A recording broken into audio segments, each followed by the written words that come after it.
Whenever we talk about or think about change, or better yet, when we think about change in regards to ourselves, right?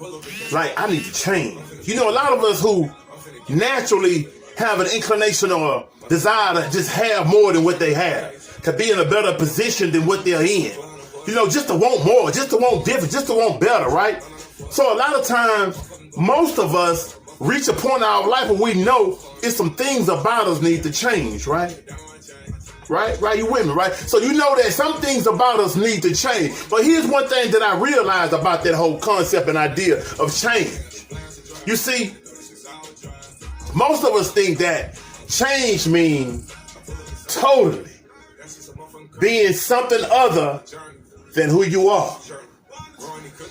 Being something other than who you were.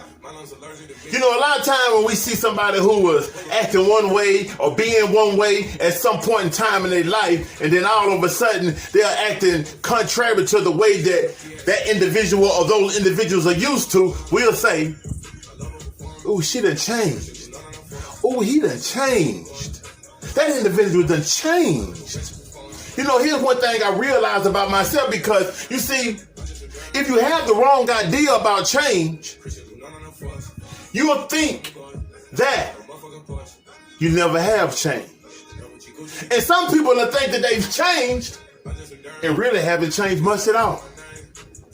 You understand? Because of your concept of change, your perspective of change.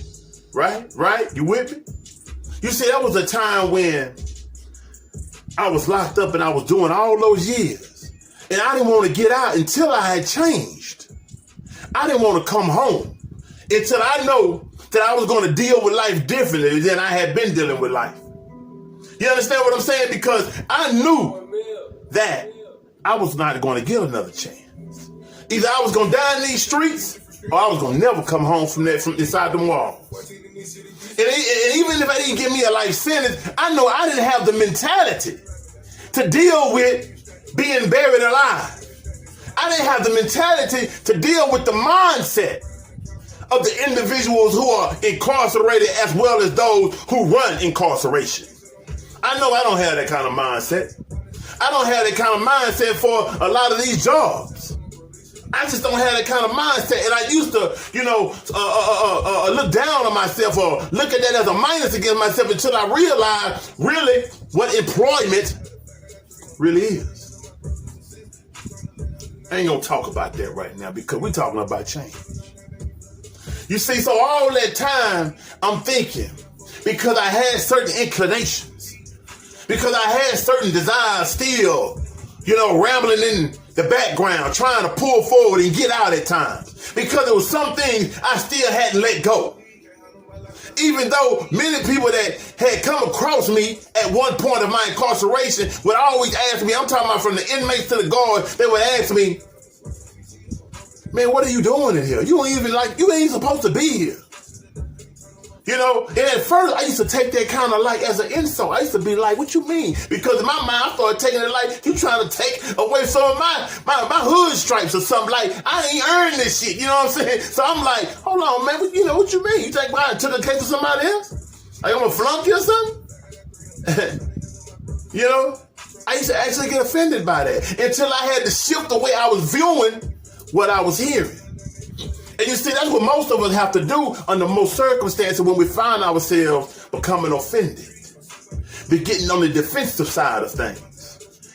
We have to make sure the way we're looking at it isn't out of order.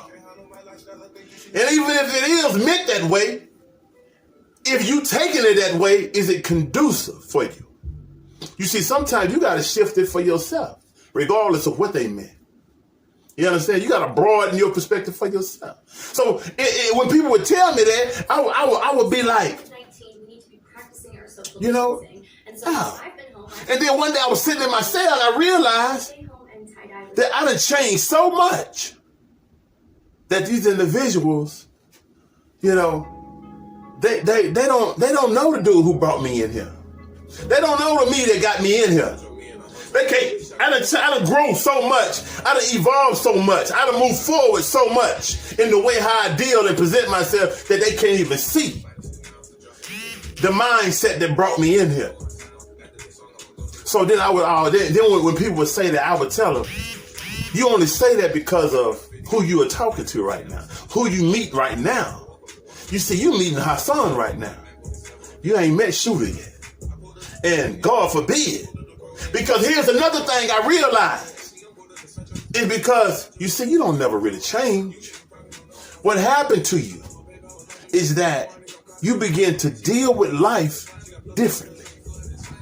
You see, you still have those inclinations. You still get bothered by some things. You know, even when you shift your perspective or broaden your perspective, it don't mean that you changed. What it means is that, you can use that idea, you know, but I'm saying it don't change as in you're totally somebody else now. You know, you still have those inclinations. So when you feel those things, after you developed and conquered this and conquered that and advanced in all these different ways, and you feel something pulling on you from your past, don't beat yourself up. Realize that that person is still you too. You see, I used to always talk about myself in the first, second, and third person. You know, because you had Gerald, then you had Shooter, then you had Hassan. And you see, I can tell you distinctively, because I remember vividly the character of each individual in my phase and stage of development. You see, Shooter became a protector, in a sense. He was the one who ended up responding to this cruel world. He the one was a survivor. But he was also the one, because of his nature is fire. He gonna destroy everything he come across. You understand? You see, a lot of us have that in us. A lot of times we get beat down so much in our early stage of development that if we're not navigated or help to navigate through that in the most, or in the best way, you know, in the most conducive way, what'll happen is that the next person that we evolve into become fire. A fire that's untamed and can't be controlled. A fire that burns and destroys everything that it nearly comes across. You see, then Hassan came out, right? Hassan became the mind and the thinker. And it's Hassan that controls that fire now. Even when Shooter get the pulling on my shoulder, trying to get out, and I'm like, hold down. He's trying to pull, I got this. Shooter, I got this here. Because he want to handle it the way he want to handle it. And I can't follow him because that's his nature. But here's one thing, and the point I'm trying to get you to understand.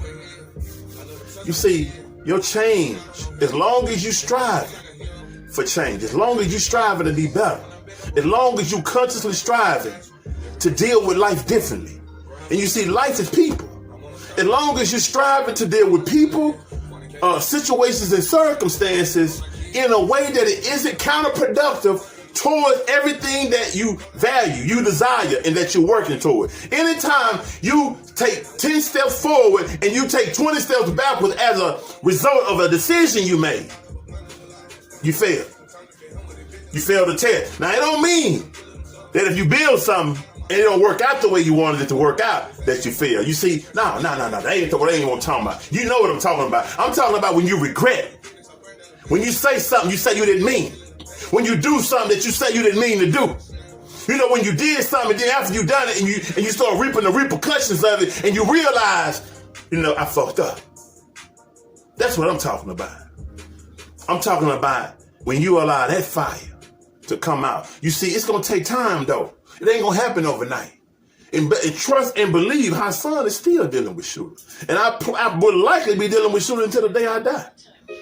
You know, because Gerald, Shooter, and Hassan, they are all who I am. And I'm grateful. You know what I'm saying? I'm grateful. And here's your task.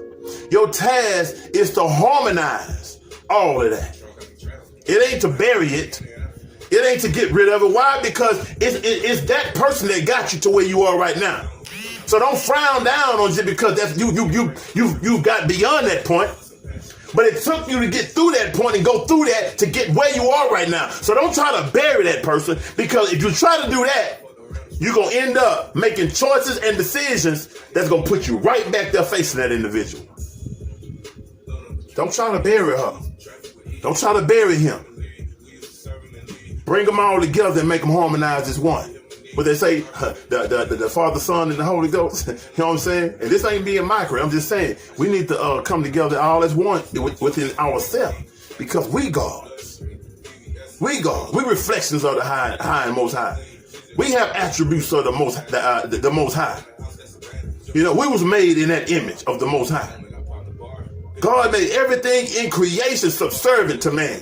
The only thing man is not supposed to serve is another man or creation. We only supposed to serve God. That's it. We're gods under the most high God. And we have to start acting like one. So harmonize all those things in you and work towards being better. Work towards responding to life differently. Work towards making sure that your decisions are decisions that you're okay with. You know what I'm saying? That are conducive towards your overall objectives and goals.